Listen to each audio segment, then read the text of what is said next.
Hello, everybody, and welcome to the webinar on water migration and rural development. What do we know? For the introduction, I will hand over to our partner, Lisa Debevec from the International Water Management Institute. So Lisa, if you can unmute yourself and start the presentation, we're ready. Thank you, Julienne. Good afternoon, everyone, and welcome to the WASAC and MERIS webinar entitled Water Migration and Rural Development, What Do We Know? This event is jointly organized by Global Water Partnership Organization, International Water Management Institute, Food and Agriculture Organization of the United Nations, the United Nations University Institute for Water, Environment and Health, and the WASAC, the Global Framework for Water Security, Water Scarcity in Agriculture. My name is Lisa Debevec, and I work with the International Water Management Institute in Addis Ababa. And together with Julienne Hu from Global Water Partnership, we are the webinar moderators, and we co-lead the WASAC Water and Migration Working Group.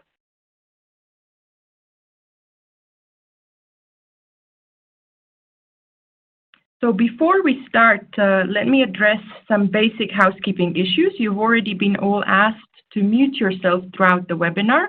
Only the speakers will speak. And I would like to ask everyone also that if you have comments or questions, use the chat function. You can see the bottom of the page, click on the icon with the bubble and select everyone. That way everyone can see your questions.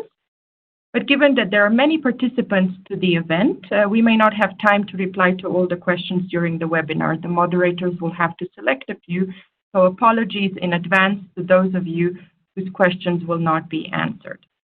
The webinar is being recorded, and we will circulate a link after the webinar, so you can also share with other interested parties or re-listen to it if you find it interesting. If you have problems connecting to the audio, we'd like you to ask to check the how-to guidelines and kindly do not disturb the process of the presentation. Now, water and migration nexus in rural areas is an important and complex topic. Migration from rural areas is not only an important phenomenon and a hot topic, but it is also universal and not a new adaptation strategy. It has existed since time immemorial, and it includes much broader types of movements than simply migration from poorer to richer countries, as it may be sometimes presented. It is characterized by complex motivations, and it impacts, and it is important for all involved to remember that the way we talk about migration has major socio-political impact, and it therefore requires us to engage in nuanced discourses. And such nuanced discourses are also the intention of today's webinar. Handing over to Julienne. Yes, we wanted to introduce this webinar by illustrating the critical need for more knowledge and knowledge sharing around the topic. We did a poll of the audience during a session at Stockholm Water Week in 2019, and the first question was really asking the participants how they would describe the status of knowledge on linkages between water security and migration from rural areas. We had 64 people who answered, and overwhelmingly, as you can see on the slide, they responded that knowledge is very limited or limited. Now, another question we asked, if we go to the next slide, was about the key areas that we would need more knowledge about. And then the majority of respondents identified the need for more knowledge around the design of water security and rural development interventions that take into account migration. But there were also other dimensions that were mentioned. So following in order of priorities, the audience also highlighted the need for more understanding of the impacts of climate change, the issues of the gender dimensions of out-migration from rural areas, and the linkages between extreme weather events and out-migration. Then we came to more lower-ranked types of questions, such as global policy frameworks, building more secure futures for migrants, the impacts of out-migration shaping areas of origin, and then more context-specific knowledge, and finally how to mobilize those who have left for the development of the areas of origin. Now, if we go to the next slide, Lisa mentioned in the introduction that this webinar is organized in the framework of two global networks and working groups. The first one is part of the initiative which is called the Global Framework on Water Scarcity in Agriculture. It is a partnership initiative that aims to tackle the collective challenges of using water better in agriculture to ensure food security for all. And under that initiative, we are co-leading a working group on water and migration. And you can see its members there on the screen. And our objectives are to build partnerships, share knowledge on linkages between water insecurity and drivers of migration, and developing information on tools and interventions on the water migration nexus. The MARIS network now will be presented by Lisa. If we go to the next slide. Before I start presenting the MARIS network, I would kindly ask those of you who haven't muted yourself to mute yourself because you're disturbing others who are listening. Thank you. So MARIS network, MARIS stands for Migration, Agriculture and Resilience Initiative for Sustainability. You can find more information on MARIS at maris.imi.org. And MARIS is a network of researchers and practitioners with common interest in putting migration at the forefront of the global agricultural agenda. The role migration plays in shaping agricultural livelihoods and food security is often overlooked. Outmigration and the movement of young people out of agriculture has huge significance in shaping the trajectory of agricultural development, and the implications of policy and practice are unprecedented. So the MARIS network works to catalyze development of research on migration, agriculture, and resilience.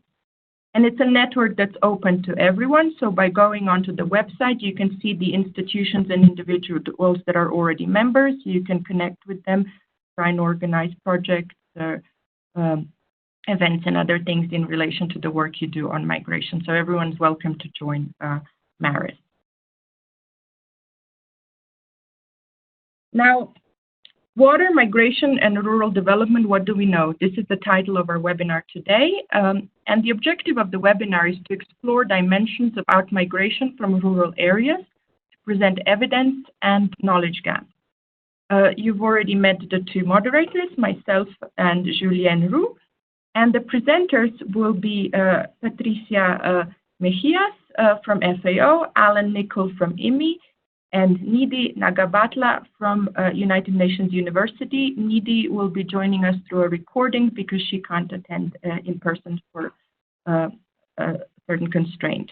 Now, just to remind you about the housekeeping rules on the Q&A session, please send your questions via the chat, selecting everyone. Kindly name the speaker you'd like to address your question to if you have a particular speaker in mind. Or if you have a question for everyone, just indicate that it's for all the speakers.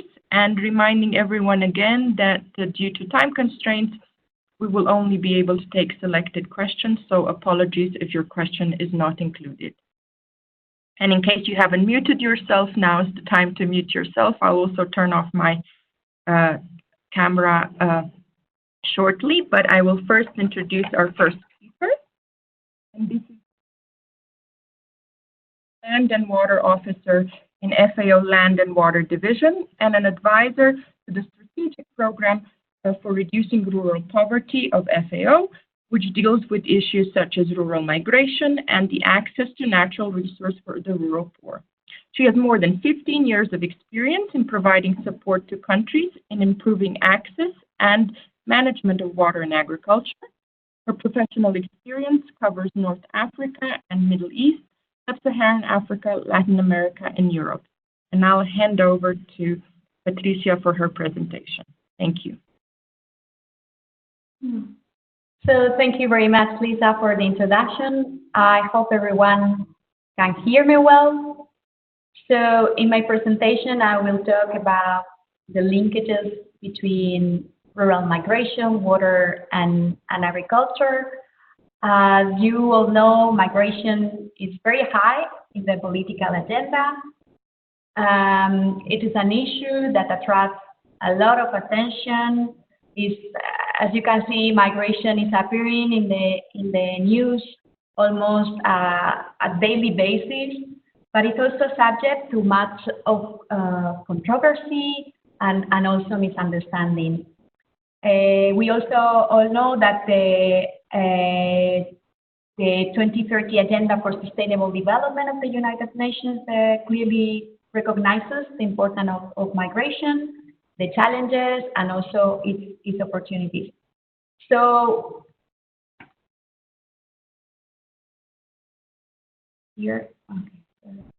So in my presentation, I would like to acknowledge the role of migration, the role of rural development and agriculture in the debate about migration. So for that, I will start talking about the concept and also giving some data and trends of what we know now about migration. Almost all the data and information that I'm going to give you comes from the 2018 edition of the FAO's report on the state of food and agriculture, which focus on migration and rural development. I'm going to talk also about the drivers of rural migration and the relationship with water scarcity. Then I'm going to talk about the impact of migration on rural areas, and then I will finalize giving some conclusions and policy strategies. And I will also talk briefly about what is FAO doing on migration currently. So let me start talking about presenting the bigger picture of international migration. So this graph shows the number of international migrants since 1990 till 2015. So as you can see, the number of international migrants have increased from 153 million to 248 million.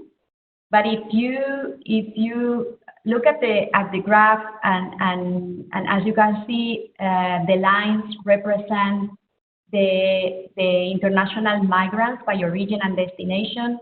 You can see that the strong increase has been especially in migration from developing to developing countries, which is illustrated by the red line.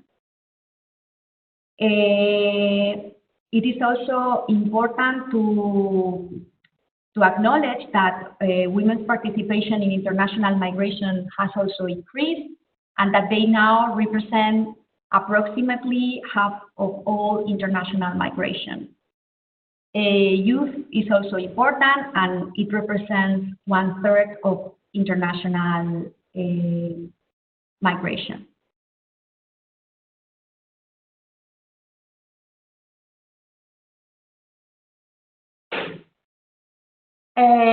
But migration, as it has been said by Lisa at the beginning, is not only about international migration. It's also about internal migration within a country. And indeed, when we look at the figure, we see that internal migration is much more a larger phenomenon than international migration. And indeed, between 1990 and 2015, more than 1 billion people have migrated within a country, which is a much bigger figure than the international migrants that were, if you remember, 248 million.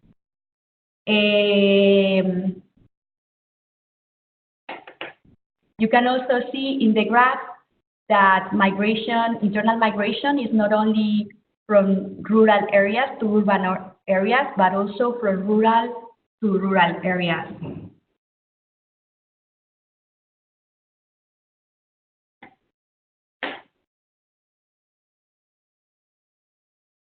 Then in the next graph, you can see the different types of internal migration that can be from rural to rural, as I said, but also from urban to urban, rural-urban, and urban-rural. So if we analyze this data, we see that 80% of the moves concern rural areas, and also that less than 30% are movements from rural to urban areas.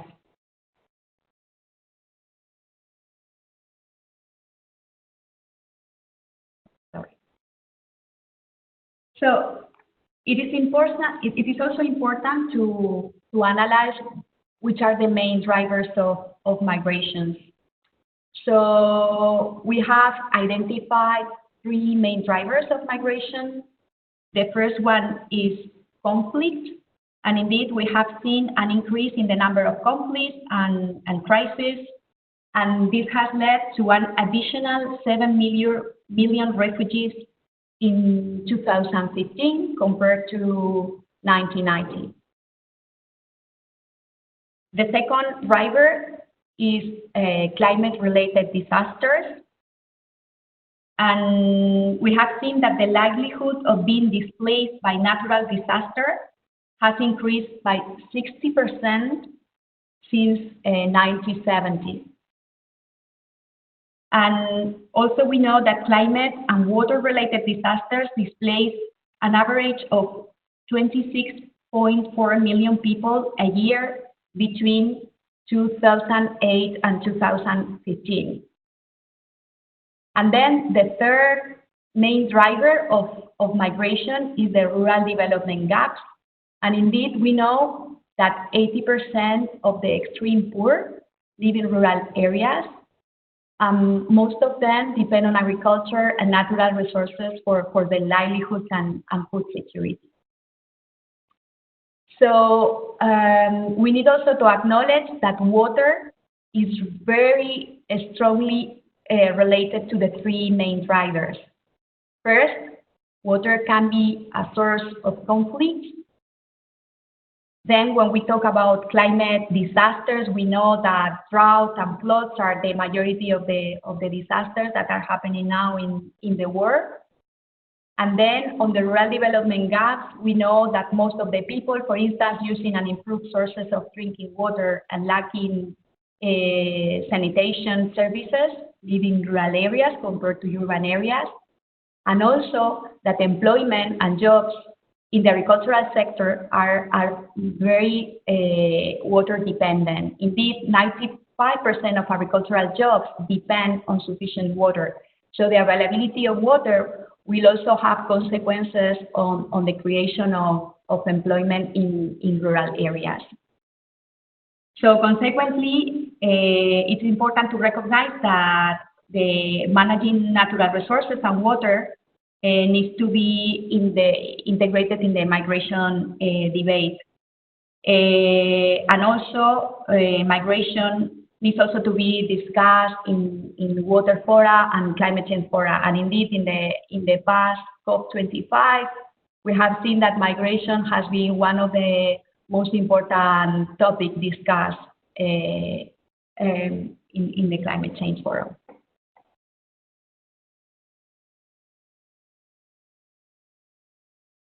So if we look at the research studies that have been developed in the last year, we see that the more and more there is more importance on the research undertaken on these linkages between the environment and migration.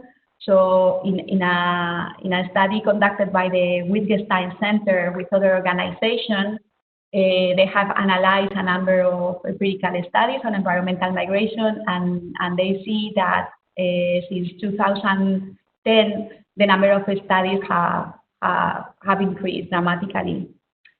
And the majority of these studies agrees that environmental conditions are relevant to human mobility, so there is a link between these two issues. But there are very different conclusions on how migration depends on environmental factors. So it's not a one flow direction, and depending on the country context, the relationship between environment, water scarcity, and migration can be very different.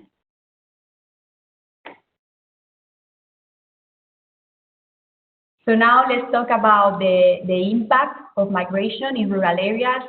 Migration can have significant but also very mixed and different impacts on the rural areas. We know that a demographic change can alleviate or can put pressure on and competition over natural resources such as water. Migration can also change the availability of labor. So the migration affects the households and can affect also rural labor markets. This is also related to the role of women on agriculture. So if men in rural areas, if men migrate, the role of women on agriculture can also change and be more prominent. So this is something important when designing development projects and policies. Also, the importance of remittances is quite relevant. We know that 40% of the total remittances go to rural areas, but probably this figure is underestimated. And cash transfers can change a lot the investment and the situation of rural areas. And it's also important to acknowledge the non-monetary transfer, the social remittances, that the migration also can facilitate, the ideas, the skills, the knowledge exchange that can happen with migrants in host countries. And as I said, the impact can be positive or negative depending on the country context. And as we know, migration is not only always voluntary. Some of the people have, many people have also to move because of crisis and wars. And also, when we talk about forced migration and displaced population, rural areas are key as they host a large number of refugees. And indeed, we have seen that the rural areas host 1/3 of the international refugees. But it's also important to know that 80% of the refugees are hosted in developing countries.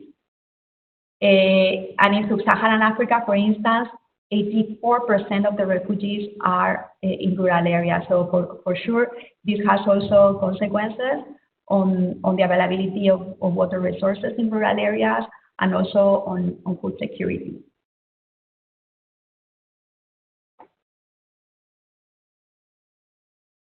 So let me summarize the main ideas of my presentation. First of all, it is clear that rural migration constitutes a critical function of both internal and international migration. So we know that rural migration will continue to be essential to the economic and social development and countries. And it's important for policymakers to acknowledge that it needs to be at the center of the migration debate. The link between migration and climate change and water scarcity is complex, is not unidirectional, is not one flow, and it depends on the country context. Indeed, it's important to consider the indirect impacts of climate change on migration, such as income, crop yields, but also conflict. And we know also that migration can be an adaptation strategy to environmental stresses. Indeed, that historically, migration has always been an adaptation strategy for many rural communities. And then that there is a need of coherence and coordination between these three worlds: agriculture, environment, and migration policies and programs. And then every country and every situation is different. So So policy priorities needs to be based on a specific country context, but it's important also to use a territorial development that takes into account, for instance, the relationship between cities and rural areas. And then let me finish with explaining briefly what is FAO's work on migration. So FAO last year we launched the FAO framework on migration to guide the organization on carrying its work on migration at global, regional, and also country level. So FAO works throughout the migration cycle, or at the origin, during the transition, but also when migration has occurred in host countries. And the areas of work are mainly minimizing and mitigating the adverse drivers of migration, such as the negative impact of climate change, strengthening the livelihoods of rural communities, and also harnessing the potential of migration for climate change adaptation, for instance. And then I finish, if you want to know more with on migration, as I said, there is the edition of the State of Food and Agriculture.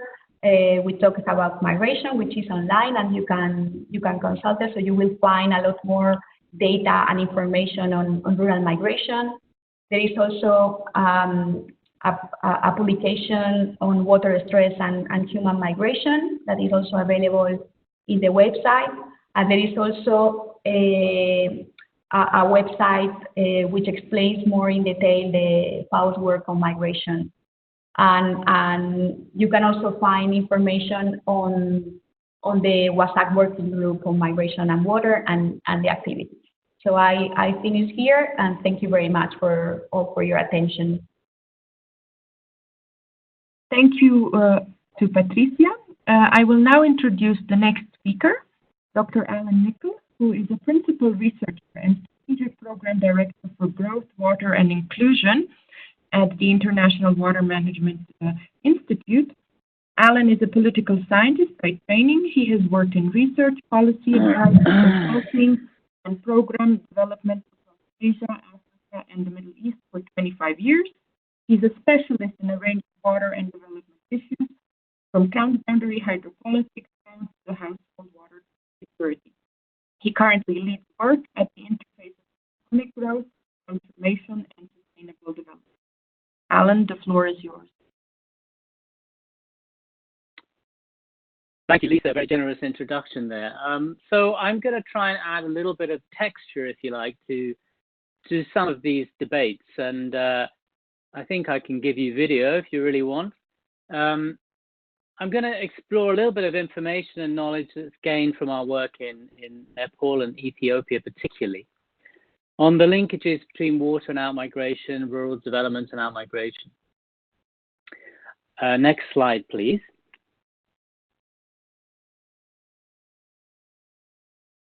So a little bit about the bigger picture, followed by something on the Ethiopia experience, derived primarily from work we're doing or beginning to do to undertake on a project called AgriMig that I'll talk a little bit about at the end.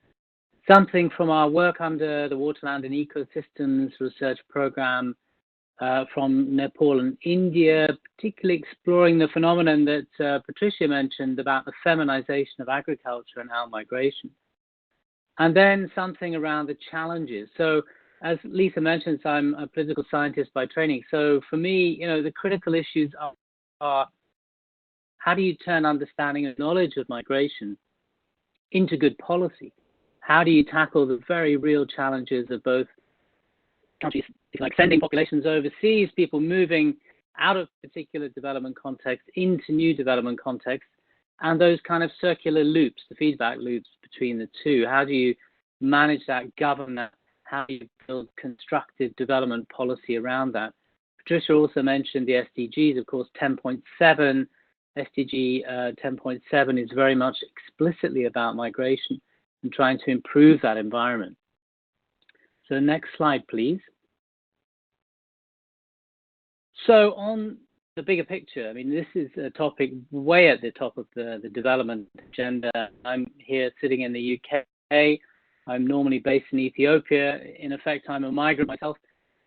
We're shortly to Brexit, and one or two of the key issues, of course, surrounding employment and people's status in a country that is moving from an economic area out into a different kind of economic relationship. And these kinds of challenges, people working in a certain context, moving between countries, are universal. And I mentioned that example simply to say it's not just about Africa or Asia, but it's a European and a North American issue too. It's truly a global issue, in other words.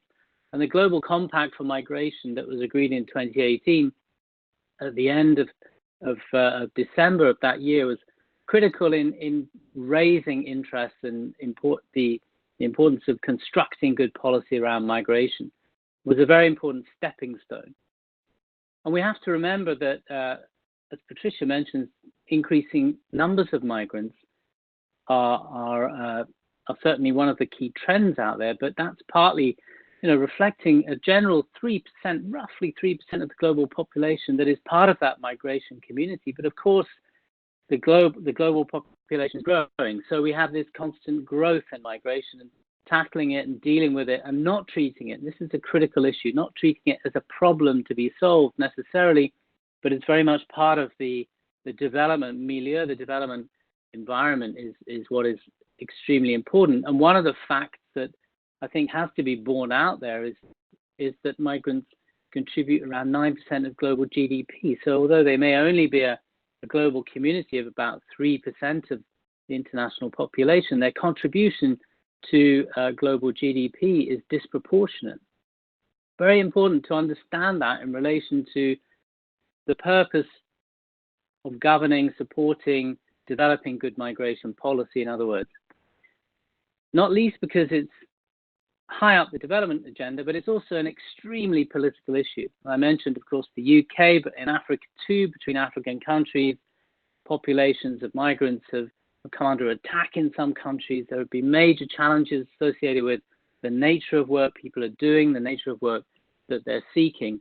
And in Africa, it's also very important that we understand this is an area where more than half of all migrants are within the continent itself. So although we see these global images of international migrations from particular continents across to Europe or to America or other high-income G7, G20 countries, there's a huge amount of migration that takes place at local levels within and between countries, neighboring countries in different regions of the world. So that's simply to remind us that this is a highly complex political development issue, but that it's multi-layered. And if you like, for that very reason, requires some kind of multi-level governance to really tackle and address it. The photo at the bottom of that slide is the queue that you so often see for a particular airline in Africa of people going to the Gulf to migrate from East Africa. And again, it's important to remind ourselves that alongside this growth in numbers is a growth in an incredibly more sophisticated traveling environment that provides the capacity for people to move between countries and regions that they never had previously. And alongside that is an incredibly sophisticated communications environment. So I could be sitting in Nepal with my smartphone, talking directly to my friends in the Gulf or in India or elsewhere in the world through social media. And social media is also an incredibly important part of this equation of why and how do people migrate and how do they understand the limitations and risks involved.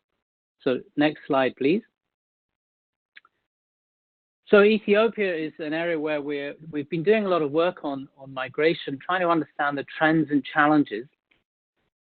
One of those key issues, of course, is the structure of the economy, the heavy reliance on agriculture, the heavy reliance on rain-fed agriculture in much of the country.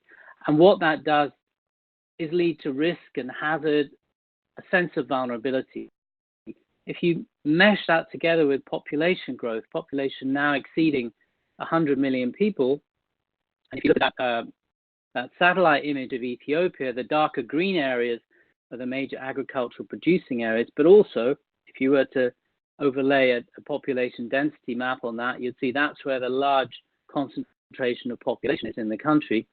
Those two factors together lead to a very serious challenge of land scarcity or land availability.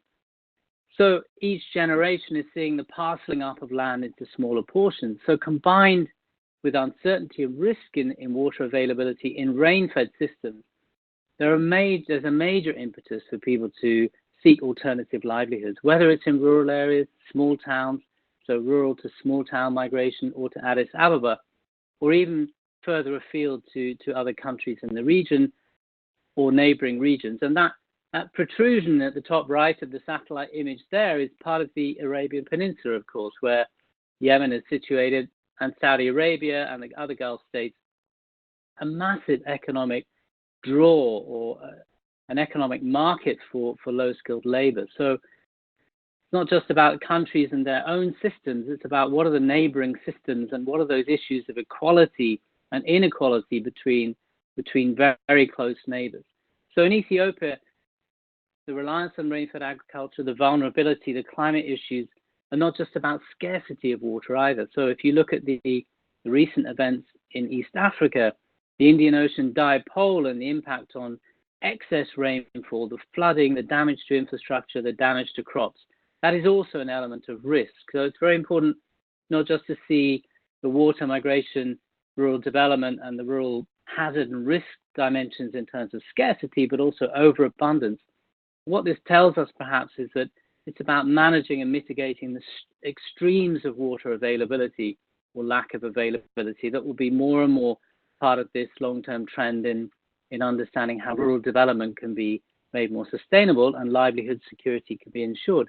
And it's in that context that so many people are seeking jobs outside of agriculture. Scarcity of land combined with vulnerabilities, combined with perceptions of risk, are leading perhaps upwards of 80% of school leavers in parts of Tigray, parts of southern Ethiopia, to seek employment beyond their home areas.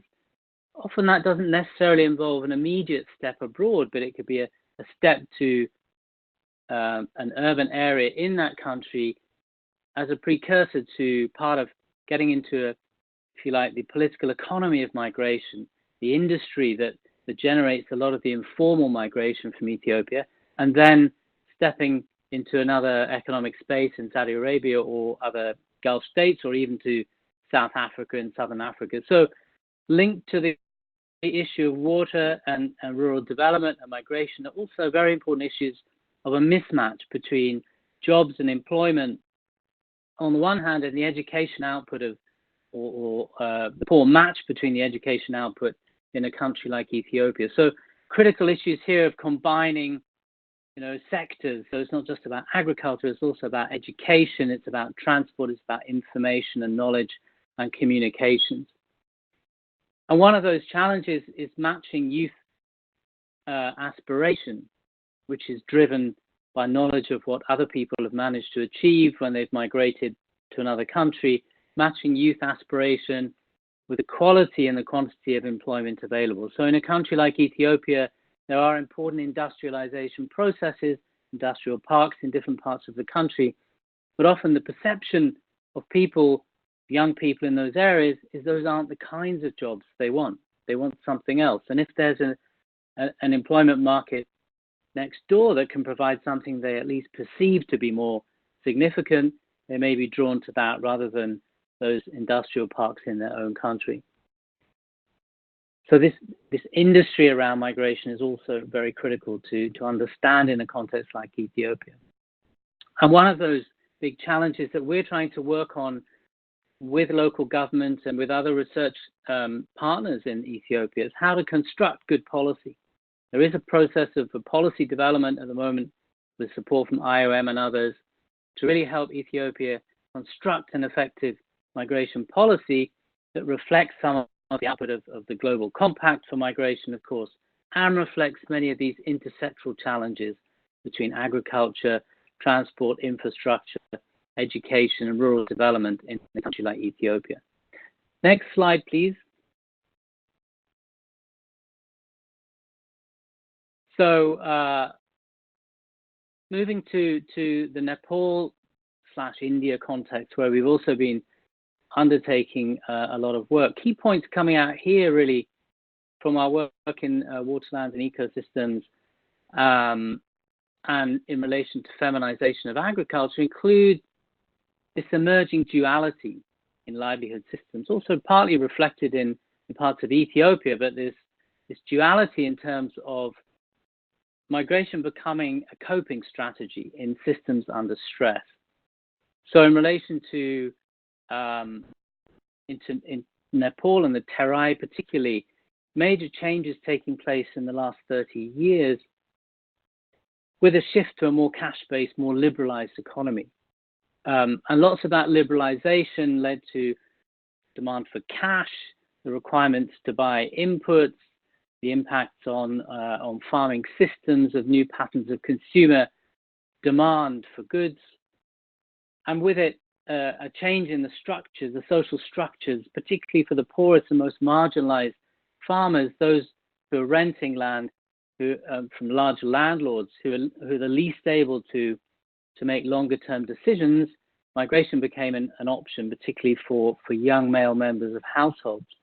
So what this led to, in many contexts, was an emerging feminization of agriculture, with women more and more in charge of agricultural production processes, and then, challenged by those processes and those relationships, on the one hand, requiring them to be more involved in agriculture, but the social systems and the structures and the institutional power structures making it hard for them to engage in the input side of agriculture, making it harder for them, for example, to tackle the issue of dry season irrigation, requiring tube well development, requiring the kinds of technologies that otherwise would very much be within a male-dominated realm. So one of the challenges that we've been helping the communities we've been working with there to overcome is how to build collective farming approaches, so women's collectives then able to work as a group towards improving their capacity to access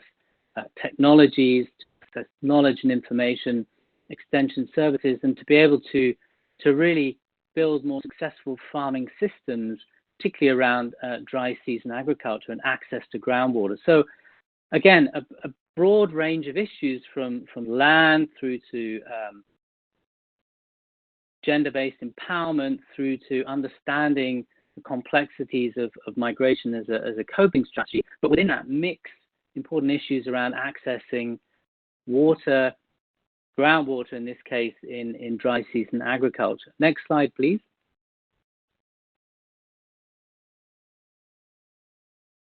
So altogether, these challenges, these issues, just really reflect how complex this whole dynamic is of migration and rural transformation. If you like, we're currently in a period of great economic transformation. I call it the get period, and in this period, huge structural shifts are taking place, of which migration is a part. It's not the only shift taking place, but certainly reflecting how to manage and govern this to reduce risk, to improve the relationships between migration to other areas and those home areas from which people are migrating from, is probably one of the most critical development issues of our time, simply because it's becoming more and more prevalent.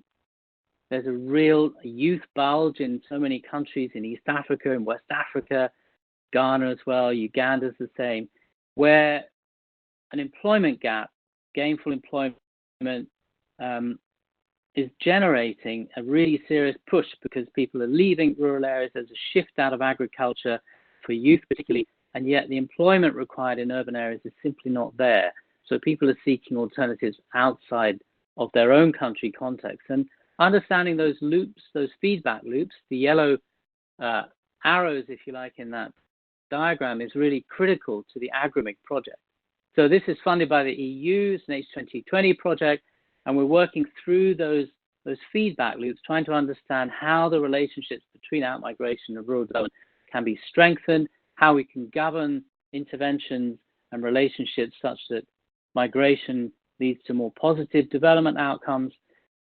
And this is a comparative program across several different landscapes and 7 different countries. So eventually we hope very much to generate a series of outputs, projects led by SOAS, University of Birmingham, and other partners, a series of outputs that can be useful in generating, as I said at the beginning, kind of policy decisions and outcomes that really benefit poor people in rural areas of different countries. Last slide, please. So just to reiterate, it's one of several projects, the Agreement project, that we're undertaking in IMI with partners and under the Waterland and Ecosystems Program. And the Maris website that Lisa mentioned at the beginning is the kind of key entry point to our work and our developing partnerships with other organizations. So do please look at it. The link is there on the screen, and see if you can find ways of collaborating with us to build a really exciting research portfolio going forward. Thank you very much. Thank you very much, Alan. We will make a small shift in the program now, given that Nidhi Nagabatla, who is the final presenter, cannot join us in person, and because of the time constraints, we think that we would like... Lisa, sorry, actually Nidhi has joined, so I don't know if she can... Nidhi, can you try and speak? You are muted for the moment. Yes, hello Nidhi. We cannot hear you, Nidhi. Okay, so maybe we'll take a couple of questions first, and then we will see if Nidhi can connect. Lisa was about to suggest that first we do a round of question and answers with Alan and Patricia, and then that we broadcast Nidhi's presentation. So we'll start with that whilst we also try to work with Nidhi on the sound issues. So the chat has been very active. It's impressive to see this, and I encourage everybody to scroll through it because there's been a lot of debate also, not only questions, a lot of different perspectives. I think maybe I will tackle some questions myself and then hand over some questions to Alan and Patricia. First question is, are we going to share the presentations? Yes, we will. The webinar is being recorded and we will post it online together with the presentations after this webinar has ended. Then there were a number of questions around Patricia's presentation, including, for example, which region globally has the highest number of migration. Here, I would really highly encourage all participants to the webinar to have a look at FAO report on the state of food and agriculture 2018. It was focused on migration, and it was extremely interesting. There is a wealth of data and information and ideas in there that, and it's fairly easy to read, fairly long, but very easy to read. So I encourage everybody to look at that. And this includes, for example, a breakdown of the migration patterns across the different continents. For example, it shows that, if you speak about international migrants that move out of their continent to another place, the highest numbers would be found in Asia and Latin America. If you look at the intracontinental phenomenon, then we see very high numbers in Africa and relatively lower share on that continent of international migration to move to another continent. There was also a question in the chat about the cost of migration for the migrating and the receptor communities. And Claudia Ringler very nicely jumped in the chat to mention that, yes, there have been economic analysis done, including on the benefits for the receiving communities of migrants. It's always important to remember this sort of nuanced analysis we need to do. It's not only a question of issues of costs, etc., but also very much a question of opportunities, of benefits. And we will share a couple of references after the webinar when we post everything online. So that is great. Now, if Patricia is still available, I would like to hand over a couple of questions for her. Patricia, are you online? I'm here. Sorry. Good. So we had a question about the three drivers of migrations, which you highlighted. And the question was, can we distinguish between these three drivers? And are there linkages between some of them, for example, between the question of conflict and of climate disasters? So if you can speak a little bit about that, that would be very interesting. Thank you. Yeah. So I think it's clear that the three drivers are also interconnected among themselves. I mean, disasters can bring water scarcity, and water scarcity can bring conflict, and also increase the gap between the rural and urban areas. I mean, it's very much depend on the different contexts and the different areas. We have tried to identify what are the main issues behind in the last years the increase of migration, but I think it's clear that there is also interconnection among the three. And also, as I said, water is strongly, it's also strongly connected with the three drivers. This is why the countries are putting more and more attention on water and environment and natural resources management when we talk about human mobility and migration and refugees. Thank you very much, Nidhi. Another question that was posed during your presentation was, has there already been a prioritization of investments that can or should be made now to improve rural conditions enough to reduce migration without putting people in undue risk or jeopardy? Yeah, so I have to repeat again that prioritization, depends very much on the context. The country is not the same. A country with under conflict that a country which is dependent on agriculture for their economy, a low-income country that a middle-income country. Migration and the drivers differ depending on the context.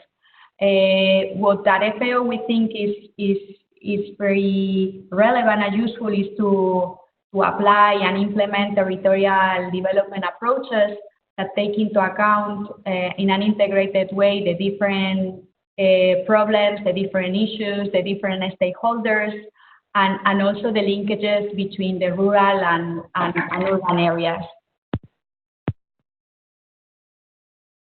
Thank you very much. And last question to ask you.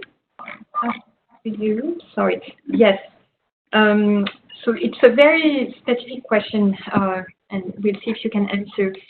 It asks, there is a rise in migration flows due to climate change-related displacement and increasing levels of water scarcity. So in this context, how likely do you think is the inclusion of climate refugees within the 1951 Refugees Convention as UNHCR is advocating? Yeah. Well, unfortunately, I'm not familiar with the 1951 Refugee Convention, so I don't have much information to reply to this question. What I know, and it's important, is that the climate refugees are already recognized in the Global Compact for Migration and Refugees, so this is important. And I think the facts and the figures give us a lot of information. As I said, there are 26.4 million persons that are migrating every year because of climate-related disasters. So I think this number can or will probably increase in the future because of the climate change impact. So the countries need to pay attention to that and to start discussing among them how to include also these climate refugees or environmental refugees, if they are also called. It's also important to have a clear definition that I think it doesn't exist of what is a climate refugee. So we want to include it in a legal framework. And it's also, I think, important to acknowledge the linkages between conflict and climate change, which, I mean, these linkages, I think, is very strong and will be more and more relevant, and the countries need to discuss about it. Thank you very much, Patricia. I now have a couple of questions for Alan. I'm really sorry time is running, so we'll take a couple of questions for Alan, and then we will check with Nidhi whether her microphone is working, and if she can stay online, then we'll continue with her presentation and a Q&A with her. So Alan, there has been a question about a point in your presentation when you mentioned that migration contributes disproportionately to the global GDP. So the share of migration related GDP is higher than the share of migrants as compared to the population. So can you clarify what is the mechanism there? Yeah, well, I mean, tricky. I'm sure there are many strands to the mechanism, or many cogs in the mechanism, but suffice to say, most migrants are economically active, right? So those who are migrating are necessarily, largely, of course not all of them, but largely the most economically active. So as a proportion of the global population, disproportionately they are the economically active. So their role in driving production, addition of value, whatever industry they're in, whether it's service sector, or manufacturing, or even other parts of agriculture, you know, they are therefore the engine of growth, the engine of development, economic development, certainly. So I guess that would be the chief or principal reason for that significance.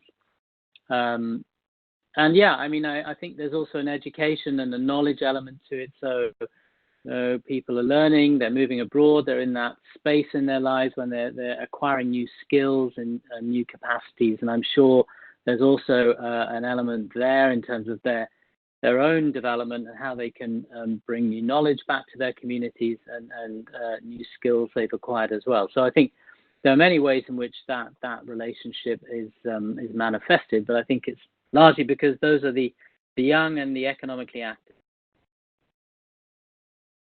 Thank you very much, Alan. Another question was specifically related to the case of Nepal. So when you speak about the migration topics in this country, are we also taking into account, are we only talking about permanent migration, or are we also talking about temporary migration?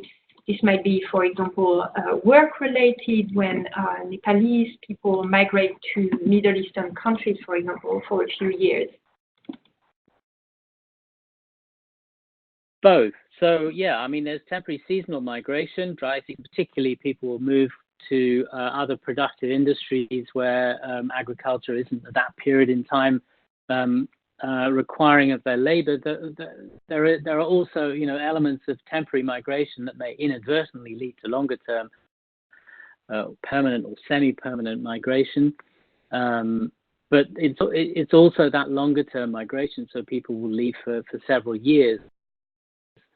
If not over a decade, go to the Gulf and they'll send their remittances back, or other countries, but particularly Gulf countries, particularly construction, manual labor, low-skilled labor industries, people will move to those, and their remittances will become a central feature in livelihood security back in their rural communities.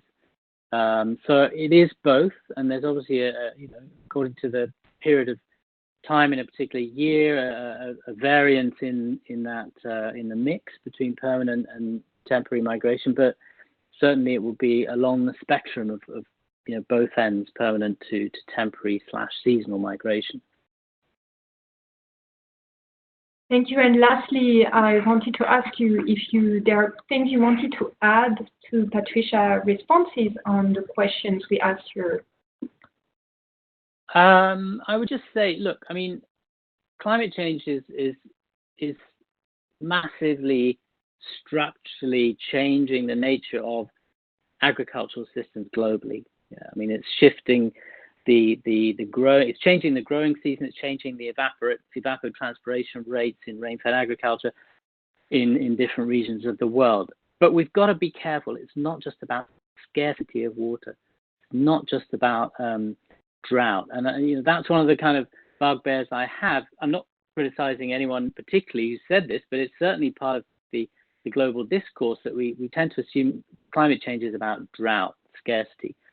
Yes, but no. It can also be about overabundance, about floods, about managing other extremes. So I'd rather we use the terminology of extremes and extreme weather events rather than just sort of slipping into talking about drought. So I think it's important that we look also at a continent like Africa as multi-nuanced, multiple environments where climate change has very different impacts on precipitation, impacts on the capacity of landscapes to absorb more water or to deal with water stress. So we've got to also be careful to distinguish the different impacts on different agroecologies. Even in a country like Ethiopia, there's huge difference between the lowland pastoral regions and the impacts of rainfall variability and extremes there, and on the highland rainfed systems in those sort of green areas that I showed in the satellite image. Thank you very much, Alan. I'd also like to point that obviously we can't take all the comments or the questions during the webinar, but in the chat there have been some very interesting exchanges, including on some of the gender dimensions of migration. So thanks to all. Now we'll try again with Nidhi to see if she can speak. No, it seems we cannot hear you, unfortunately, Nidhi, which is really a shame.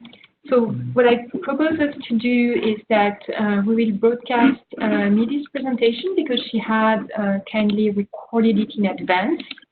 And then we'll see if we can chat a little bit with her through the chat, but I'm not sure also until what time she's available. So let's start with her presentation. I'm very sorry that we're running over, so if you have to go to other meetings, please know that you can also access it later online and watch the end of this webinar. Thank you very much.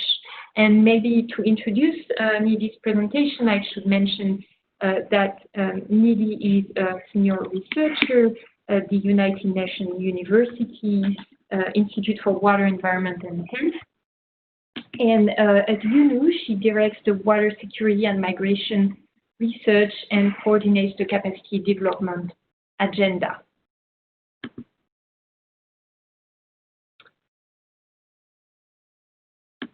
Dear all, a very good afternoon to you. My name is Nidhi Nagabatla, and I'm a principal researcher for water security at United Nations University, the UN think tank on water based in Canada. I'm very delighted to speak to you all as a part of this webinar on migration and rural development. And I have some 10 slides to share with you all. I'm going to start with the title slide that shows an image of the special session we held with a number of partners at Stockholm Water Week 2019. This dialogue that talked about the climate and water-driven migration, conflict and human security interlinkages, had the presence of leading experts working on these thematic areas, and they provided their perspectives on how these interlinkages should be reinvestigated to understand the policy and the planning of migration from an enhanced perspective. Let's go to slide number 2. Slide number 2 shows us one of the current trends in the new displacements of conflicts and disasters. Noting that the migration in the previous times was mainly attributed to political and economic drivers. The natural resource-based drivers like disasters, water crisis, climate-related crises are new in the list of drivers impacting migration and forced displacement.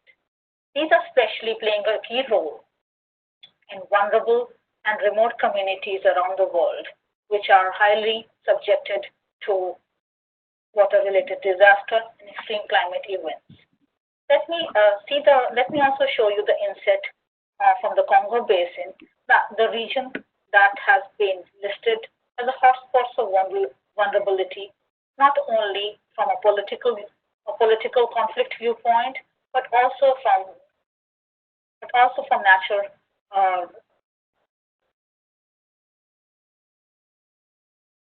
The region has suffered several disasters, mainly flooding.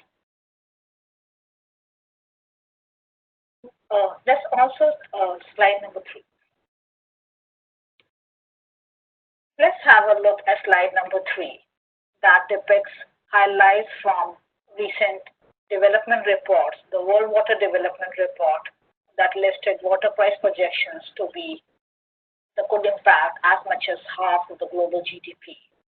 These projections were further endorsed by narratives and statistics in World Water Development Report 2019 titled Leaving No One Behind, and that explicitly focused on migration, water interlinkages.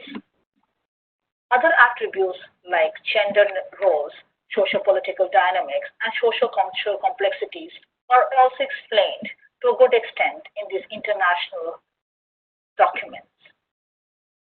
The bottom line to this argument, and I've limited my reference to 2 reports, but there are many that list these interlinkages to a fairly decent extent.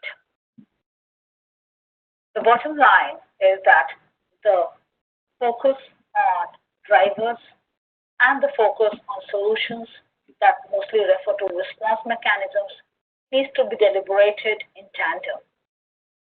We need to see that collective dialogue on risks and challenges and on mapping solutions for water and climate-driven migration is discussed in a participatory and an inclusive manner with actors, agencies, and communities.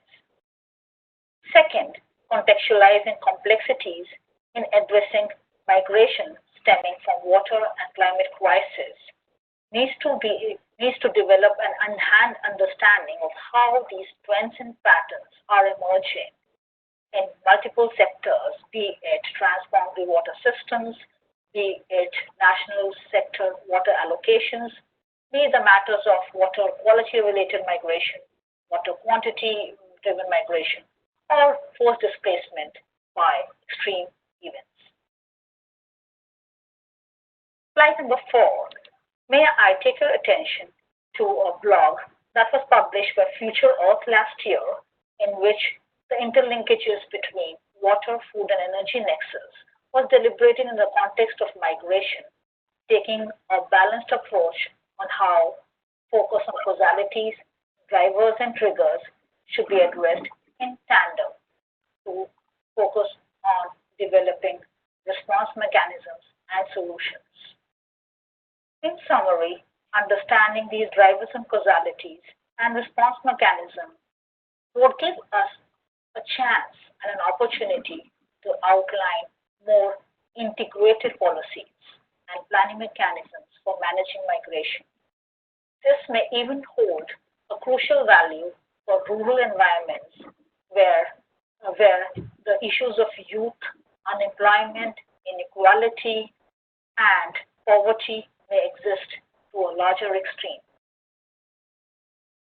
With that said, let me shift to slide number 5.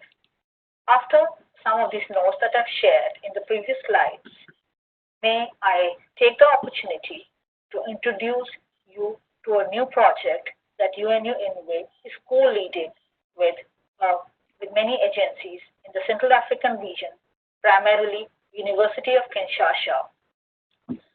This 3-year initiative is focused on understanding how the theoretically rich knowledge on water and migration can be transformed into planning practical policies, into developing community resilience, into enhancing gender involvement in tackling these wicked issues. The project was launched in the second semester of 2019 and has been on since then, has organized a number of field trips with the communities, deliberations with stakeholders, and you can see in the photograph the images from stakeholder consultations, where multiple perspectives are collected, scientific data is analyzed, and knowledge products are derived to see if policy planning in the future is sensitive to migration issues, especially in the rural context. With that said, I would also like to invite all hearing this seminar to approach us should they be willing to participate and contribute to this project. Let me give you some more insight to what we intend to do in this project.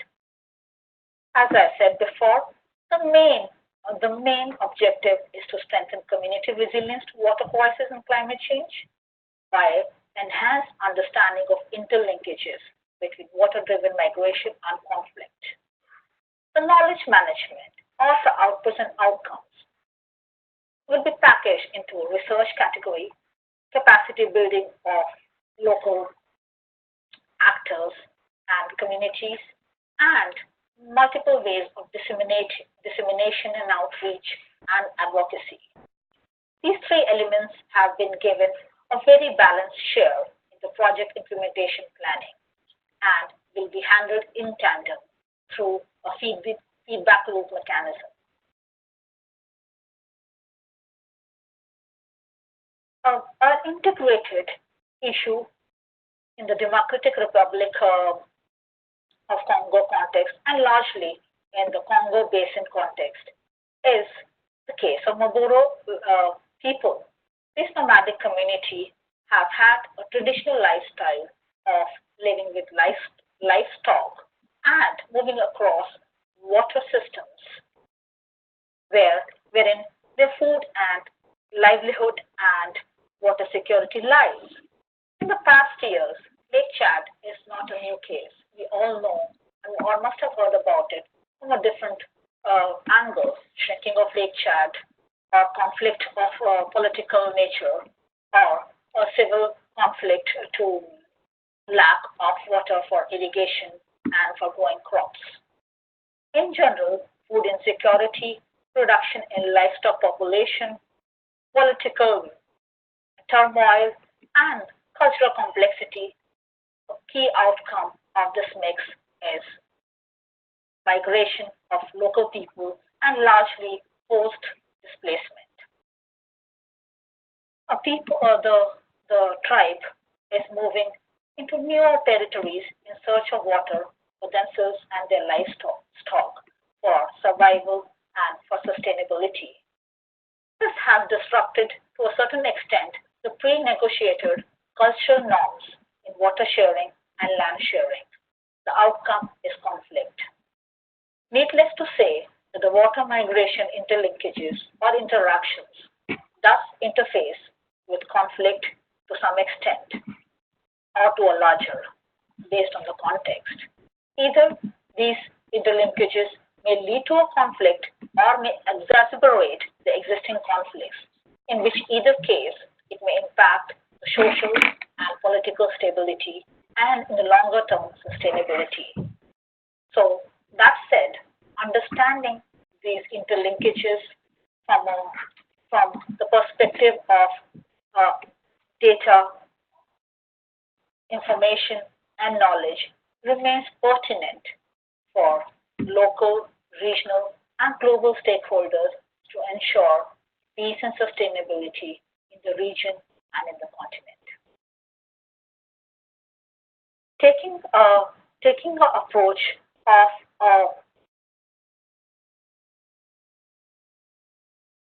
slide 8 shows a water migration assessment tool developed by United Nations University. This is a simple and scalable tool that is designed around three main dimensions of water crisis scenarios: water quality, water quantity, and water extreme. Each of these dimensions are further unpacked into settings that apply, and for each of these settings, an indicator is identified. Then that indicator is integrated to calculate or to assess to what extent these three dimensions are playing a role: migration, forced displacement, in that setting and context. We plan to apply this tool for the Congo project, and we encourage the listeners to give their feedback and to approach us for the full design and details of the tool, should they wish to apply in their context.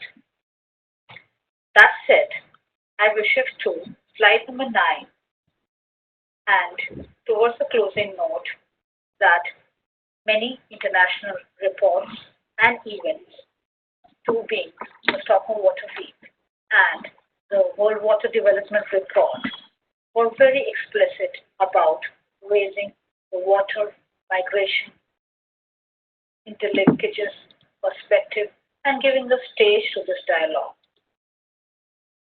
It is a no-brainer that the food security, the energy security, and the water security are linked to a fairly large extent. So managing the nexus between water, food, and energy security, and how that in turn manifests into migration scenarios would be a good and a valuable understanding for future migration policies. A key element embedded in this discourse is the impact of this phenomena of this new and emerging trends of migration driven from water crisis, climate crisis, food insecurity. How is it impacting youth, especially rural youth, impacting them in weakening economic standards, or through lack of opportunity in the agriculture sector as productivity, water-related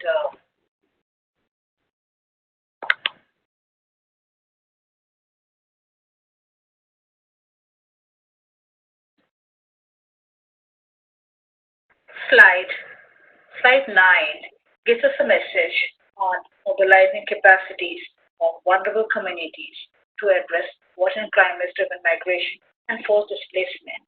The Congo project is one such example in Central Africa, and I'll be happy to hear from the audience if they have some similar ongoing projects that they would like to share. My contact address is in the last slide, with which I would also like to close. Slide number 10. As we talk on this very relevant issues to this webinar, it was just yesterday that an international forum on migration statistics was coordinated by a number of UN agencies to ensure that data on migration is improved, shared, and accessed by those who need it for planning and designing response mechanisms for understanding drivers that are responsible for these newer and emerging trends of migration, and to understanding mechanisms through which migration can be better managed through collaboration, through collective action, and through participation. Thank you for tuning in into the webinar, and I look forward to your questions. You can get in touch with me at medinagabartla@unu.edu, or maybe leave your questions to Julian, who's moderating, and Julian. And I would like to exit now and say goodbye, and hope to hear any queries and questions related to this.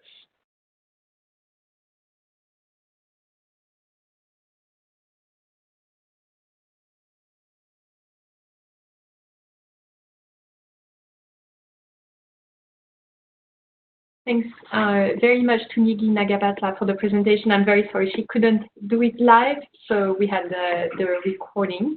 So I can see there has been a short exchange in the chat with Nigi, which is great. If you have more questions, you can continue chatting. I think we'll move to the close of the webinar. We're already very, very late, and I apologize for this. I think it's been very interesting. I would like to thank the speakers for their great interventions, highlighting the complexities, the nuances, the different lenses and dimensions we have to look at the water migration rural development nexus through. I would like, before closing, to ask Lisa Debevec if she would have some parting thoughts, either about the presentations or the questions that were asked. Thank you, Julienne. I was very impressed by the discussion that was happening in the chat. And to see that there are a lot of questions and that it confirms the slide you presented in the beginning about the limited knowledge we have on this topic and the need for more discussion. So I think that, I hope that this will be a first in a series of webinars. It's been a technical challenge and it's not easy to organize this thing, as we've learned in the process, but hopefully also others who joined may organize on their side and continue the discussion. There's clear need for more research.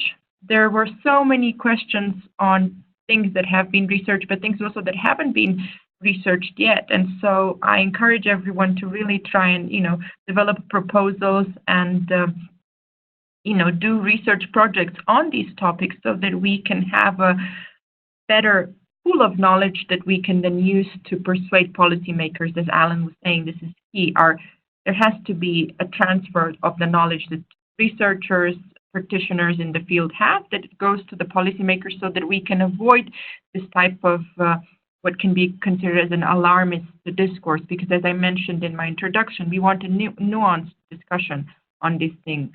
In the comments, people were saying this is a complex issue. Alan mentioned the complexity. Patricia mentioned the need to address interventions really tailor-made to the specific context and not assume that there's a silver bullet solution. So really, I'm impressed by the discussion. I'm really pleased so many people joined in. I hope more people will be able to listen to it when it's available online. And thank you very much. Thank you very much, Lisa.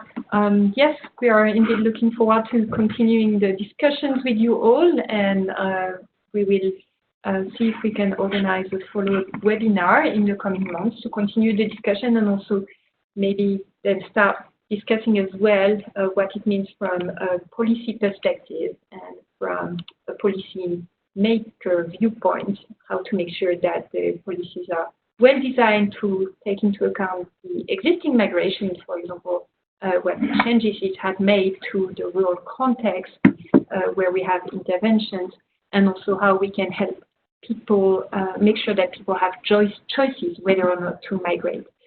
So with this being said, again, we will post a recording of the webinar, the presentations, and some links to interesting resources online after the webinar on our web pages on gwp.org. You can find a link to the webpage to the webinar and also on IMI's website.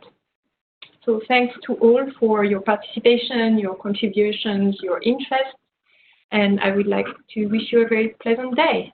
Bye-bye. Bye. Bye.